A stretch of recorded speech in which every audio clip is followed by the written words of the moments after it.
आज हम स्वाध्याय 12 के बारे में चर्चा करेंगे। रैखिक असमता। ये सेम चैप्टर मैंने आपको 11वीं में समझाया है। 11वीं में भी लीनियर इनइक्वलिटीज़ स्वाध्याय 6 है। मैंने आपको अच्छी तरीके से उस समय भी संख्या रेखा के बारे में समझाया था। संख्या कहाँ से चालू होती है? माइनस इन्फिनिटी से प्लस इन्फिनिटी तक। -3, -2, -1, 0, 1, 2, 3। छोटे कोष्ठक और बड़े कोष्ठक, समवृत्त अंतराल और विवृत अंतराल के बारे में भी मैंने समझाया था। दोबारा समझ लेते हैं। इसमें मैंने संख्या रेखा को दोबारा समझाया है।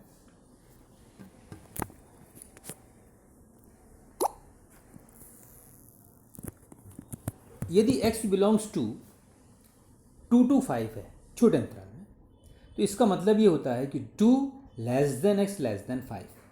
और यदि x बिलोंग्स टू 2, 5 बड़े अंतराल में है, तो इसका मतलब होता है 2 < < 5। अब जो है हम इसमें स्वाध्याय 12 जो है दिया हुआ है 12.1, देखिए आप यहाँ पर।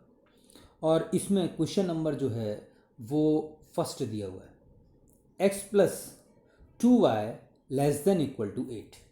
और दूसरा दिया हुआ है 3x + 2y < 12। x is greater than equal to 0, y is greater than equal to 0। और इसमें मुझे z is equal to -3x + 4y का अधिकतम मूल्य ज्ञात करना है। आपको दो वक्र दिए हुए हैं और दो x greater than 0, y greater than equal to 0 दिया हुआ है, जैसे हमने 11वीं में किया था। कोष्ठक बनाया, x और y लिखा। एक बार x 0 लिया तो y कितना आ गया? x + 2y < 8 में रख के देखिए, x 0 रखा तो y कितना आया? 4। और y 0 रखा तो x कितना आया? 8। तो कितना मिला बिंदु? 0, 4 and 8, 0। उसी प्रकार से 3x + 2y = 12 में मैंने x 0 रखा तो y 6 आया, और y 0 रखा तो x कितना आ गया? 4। तो हमारे पास बिंदु कौन कौन से मिल गए? 0, 6 और 4, 0। अब मैंने ग्राफ बनाया, देखिए यहाँ पर ग्राफ बनाया मैंने। x अक्ष और y अक्ष को डिनोट किया है। x अक्ष पर मैंने बिंदु लिखे 1, 2, 3, 4, 5, 6, 7, 8। आगे भी लिख सकता था क्योंकि यहाँ पर 8, 0 तक है, इसलिए मैंने 8, 0 तक किया। यहाँ पर y अक्ष पर बिंदु लिए 0, 1, मतलब 1, 2, 3, 4, 5, 6, 7, 8 तक, क्योंकि यहाँ पर 6, 0, 6 है, इसलिए 6 तक लिखा। अब मैंने 0, 4 और 8, 0 को मिलाया। देखिए रेखा पर मिलाया, मैंने मिला दिया डार्क लाइन से। और अब यहाँ पर दूसरे बिंदु 0, 6 और 4, 0 को मिलाया। 0, 6 और 4, 0 को मिला। देखिए ऊपर देखिए, 0, 6 है और ये 4, 0 है। अब ये दोनों जो रेखाएं हैं, ये दोनों मैंने मिलाया उनको असमताओं को। तो ये असमता किधर जा रही है? मतलब रेखा के दाईं तरफ जा रही हैं कि बाईं तरफ जा रही हैं, नीचे की ओर आ रही हैं कि ऊपर की ओर आ रही हैं, ये हमको बताना पड़ता है। और हमने 11वीं में भी आपको समझाया था, दोबारा फिर समझा देता हूँ। जब भी कभी x + 2y = समथिंग हो, 8 हो, 25 हो, 50, मतलब कुछ नंबर हो, तो हमेशा 0, 0 को ही चेक करते हैं। किसको चेक करते हैं? हमेशा 0, 0 को।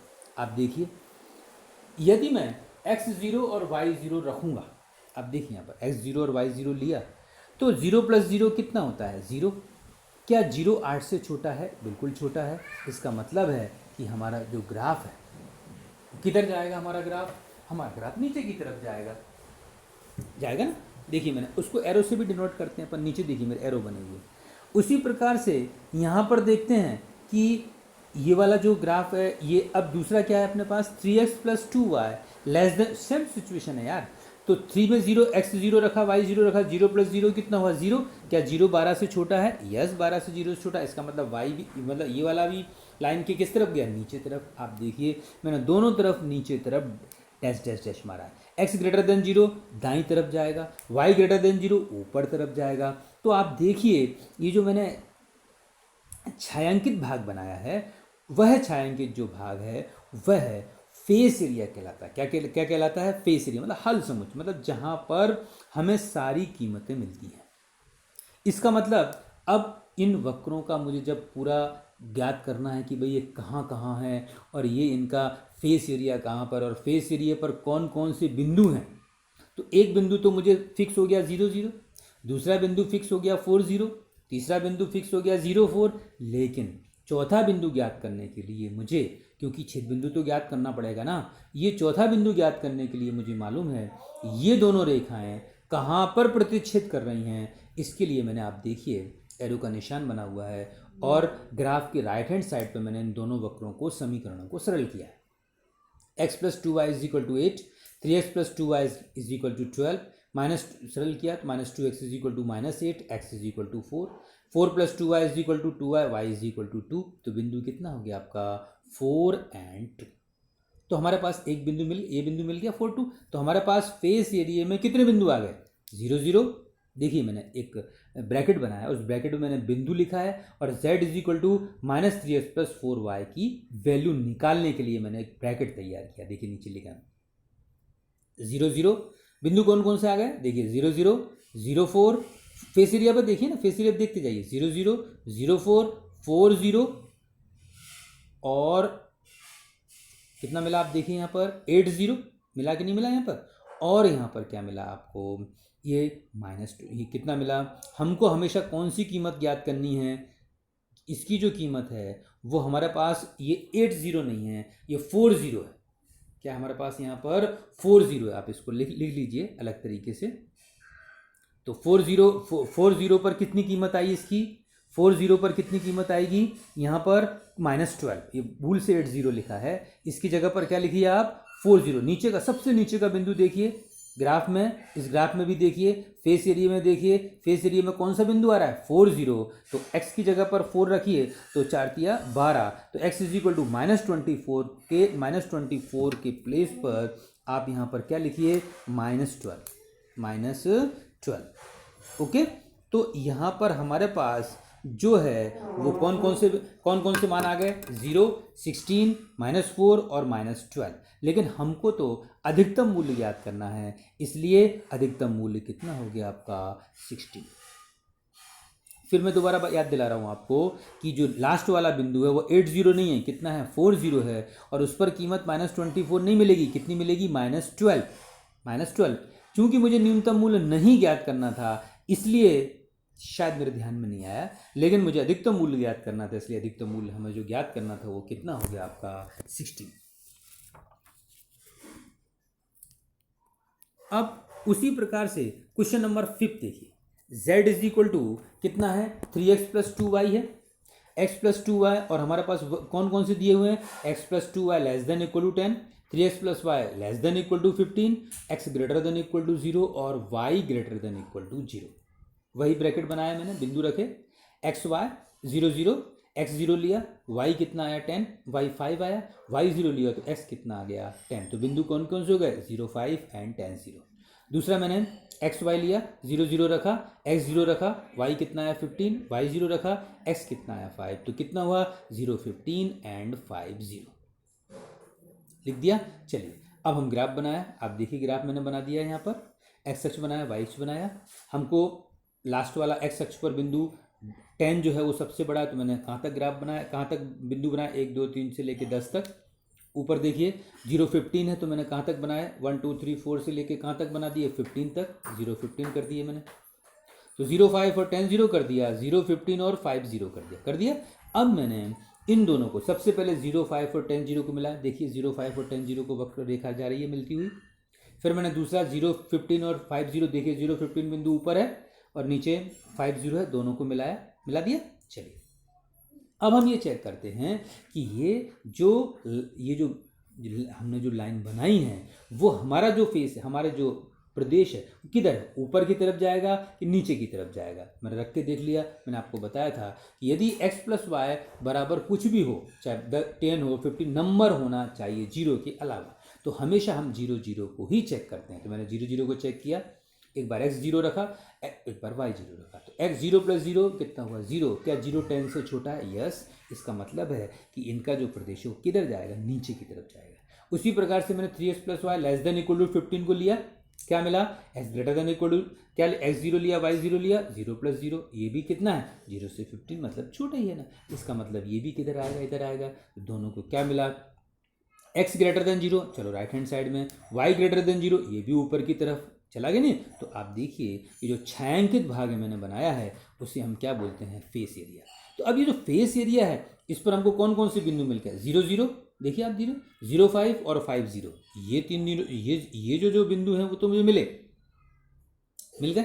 लेकिन मुझे यहाँ पर जो बिंदु मिला वो क्या मिला, वो यहाँ पर क्या मिला, यहाँ पर बिंदु जो है वो कौन कौन से बिंदु मिल गए, 0 0 5 0 और तीसरे बिंदु को ज्ञात 5 0 0 5 के लिए और चौथे बिंदु को ज्ञात करने के लिए आपको अच्छी तरीके से मालूम है कि मैंने अभी पिछले वाले सवाल में बताया था कि मुझे क्या करना पड़ेगा, क्यों भाई क्या करना पड़ेगा, सरल करना पड़ेगा। सरल करना पड़ेगा नहीं करना पड़ेगा, तो मैंने यहाँ पर सरल कर दिया उसको। तो क्या मिला यहाँ पर सरल करने पर 3x + y बराबर 15 माइनस 3x + 6y बराबर 30 माइनस 5y बराबर -15, क्या हुआ y = 3, x + 2y, सरल किया, मान रखा y बराबर 3 का, तो x बराबर कितना आया 4। तो हमारे पास बिंदु कितने हो गए, 4 3 आ गए। तो कौन कौन से बिंदु मिल गए, 0 5 0 0 5 0 और 4 3, मिले कि नहीं मिले अपने को। अब देखिए मैंने बिंदु रखा, फिर कोष्टक बनाया नीचे, पहला बिंदु रखा 0 0, दूसरा बिंदु रखा 0 5, तीसरा बिंदु रखा 4 3 और चौथा बिंदु, फिर वही की वही मिस्टेक हुई, वहाँ पर 10 0 की जगह पर क्या लिख दीजिए, 5 0 रख दीजिए। देख रहे हैं ना आप यहाँ पर 5 0 रखिए। चौथा वाला बिंदु है उसको 10 0 की जगह पर क्या लिख दीजिए, 5 0। z = कितना है, 3x + 2y, चलिए 0 + 0 0, 0 5 रखा, 5 दूनी 10, 4 3 रखा, 12 + 6 = 18 और 5 0 रखने पर हमारे पास बिंदु क्या मिला, 15। क्या वैल्यू मिलेगी, 15। वो जो 30 वैल्यू लिखी उसको हटा दीजिए, कितनी आई, क्योंकि 10 0 पर 30 मिली ना, तो 5 0 पर कितनी मिलेगी, 15। लिख लीजिए प्लीज इसको। तो हमारे पास अब जो हमें न्यूनतम मूल्य ज्ञात करना था, क्या मूल्य ज्ञात करना था, न्यूनतम। तो न्यूनतम मूल्य कहाँ पर आया उसका, 0 0, और 0 0 पर उसका न्यूनतम मूल्य कितना आया, 0। क्यों भाई, न्यूनतम मूल्य 0 ही आएगा ना इसका, क्योंकि हमारे पास सबसे कम जो वैल्यू है वो कितनी है, 0।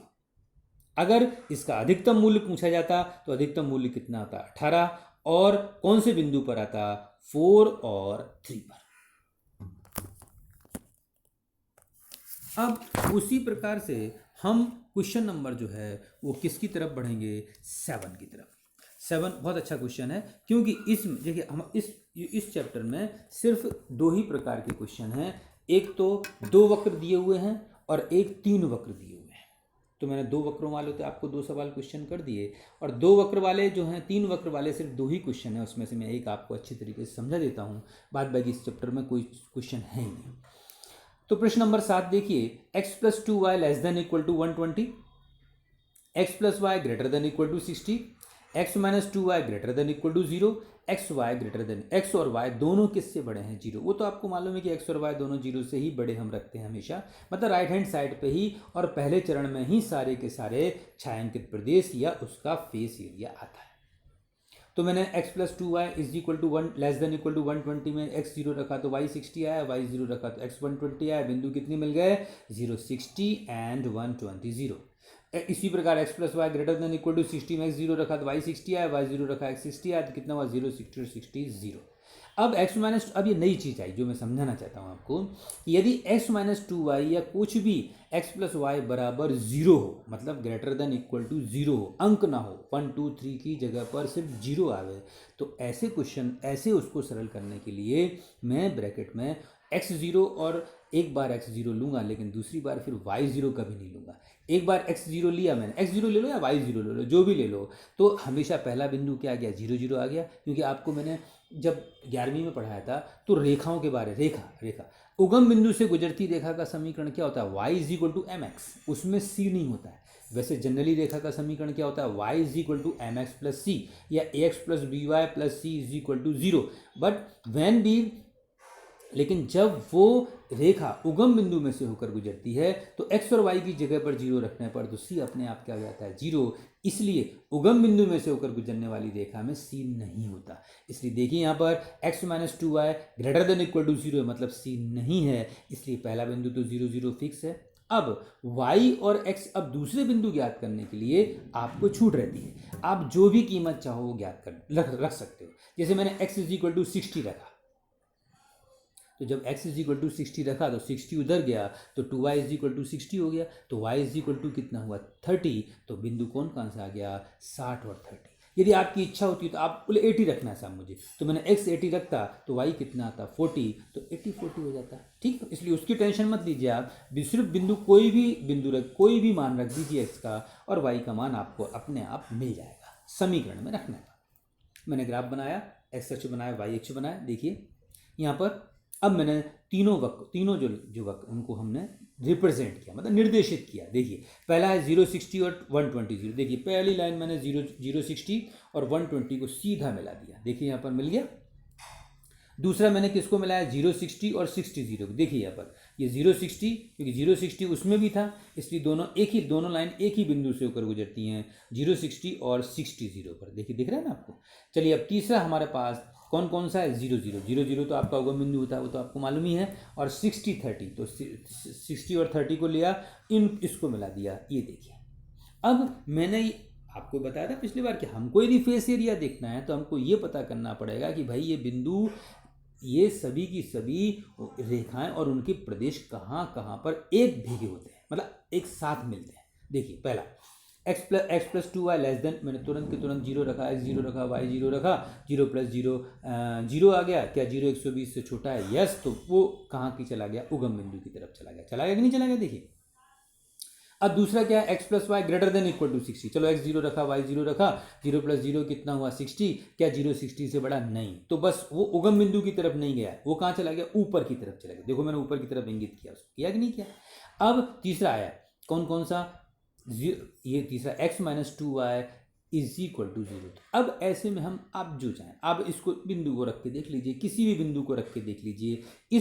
इस टाइप के रखने के लिए हमें जो जिस तरफ जा रहा है उसके ऊपर तरफ के बिंदु या नीचे की तरफ के बिंदु के देखे जाते हैं। ऊपर तरफ के बिंदु दोनों प्लस में होते हैं। ठीक है भाई, अगर मैं x 1 और 2 रखूंगा तो 1 माइनस 2 कैसा हुआ, ग्रेटर देन 0। 1 माइनस 2 किसकी, 1 में से 2 को माइनस किया तो -1 आया। क्या -1 ग्रेटर देन 0 है? नहीं है। इसका मतलब है कि वो ऊपर की तरफ ना जाके कहाँ पर आएगा, नीचे की तरफ। देखो मैंने सब बनाया हुआ है यहाँ पर। तो ये छायांकित जो प्रदेश है वो आपका क्या आ गया, फेस एरिया आ गया ना, फेस एरिया। अब इसमें आपने देखो, अब आप यहाँ पर देखिए हमारे पास फेस एरिया में कौन कौन से बिंदु आ गए। देखिए 60 0, 120 0, अरे आया कि नहीं आया, 40 20 और 60 30। तो जब आ गए तो मैंने वही कोष्टक बनाया, बिंदु रखे, z is equal to 5x plus 10y लिखा, 60 0 लिया, 40 20 लिया, 60 30 लिया, 120 0 लिया। अब मैंने 60 0 रखा तो z की वैल्यू कितनी आई 300, 40 20 लिया कितनी आई 400, 60 30 लिया कितनी आई 600 और 120 0 लिया 600। इसका मतलब ये हुआ कि मुझे बिंदु 60 0 पर उसका जो न्यूनतम मूल्य है वो कितना मिलेगा 300, और बिंदु 60 30 60 30 और 120 0 पर उसका अधिकतम मूल्य कितना मिलेगा 600। और वही आपसे पूछा है कि इसका न्यूनतीकरण और अधिकतम जो मूल्य है वो उनको ज्ञात कीजिए। इस प्रकार से मैंने इस चैप्टर में आपको 2 वक्र वाले, 3 वक्र वाले जो 3 ग्राफ के बारे में मैंने इनको समझाया, बराबर। कहाँ छायांकित प्रदेश आता है, उस छायांकित प्रदेश में या फेस एरिया में कौन कौन से बिंदु होते हैं, वही संभव हल प्रदेश के बिंदु होते हैं। और उसमें z बराबर जो भी वैल्यू दी हुई हो उसमें हम रखते हैं। जो वैल्यू कम होती है उसको न्यूनतम मूल्य बोलते हैं, और जिस बिंदु पर कम होती है उसको न्यूनतम बिंदु बोलते हैं, और जिन बिंदुओं पर अधिकतम कीमत आती है उसको हम अधिकतम मूल्य बोलते हैं, और उन बिंदुओं को अधिकतम बिंदु बोलते हैं। ओके, अब आप आगे के सवाल अपने हिसाब से कर लीजिए।